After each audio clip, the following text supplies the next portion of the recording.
Okay, let's meet Luis. He's studying communications and taking advantage of all that life on campus has to offer.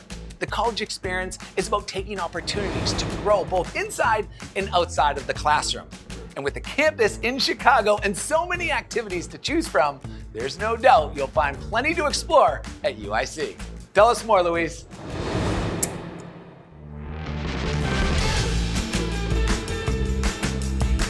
Gracias, Alex. Hey everyone, ever since I was little, I knew I wanted to be that voice on the microphone. And while I knew what I wanted to major in, I just needed to find my forever college home.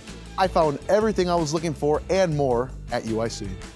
During my first week as a freshman, I encountered the Involvement Fair, a big event where you can learn about all the different organizations on campus. There, I found UIC Radio.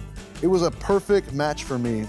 I wanted a place to represent my culture, and so, after joining, the first thing I did was start a new show that played exclusively Spanish music.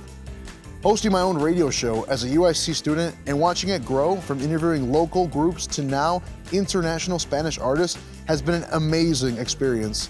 These kinds of opportunities help explore my interests and passion and is what makes UIC such an exciting campus. When I'm not on the air, you might just find me on the mic as the public address announcer for one of our 18 Division I sports teams. The thing is, while I found my home at UIC Radio, there are so many ways to find connections, from clubs and sports to meeting people in the classroom. I guarantee, if you put yourself out there, you'll find something for you. No matter what you're looking for at UIC, there is something that will spark your interest. And my advice, when you decide to come to UIC, get involved and join one of our student organizations and be a part of the Flames family. That was my story. Y puro Radio Fuego. Thanks, Alex. Back to you. That's amazing, Luis. It sounds like you found a community that amplified your interests and your voice. Go Flames. Thank you for sharing your story with us and giving us a glimpse into student life at UIC.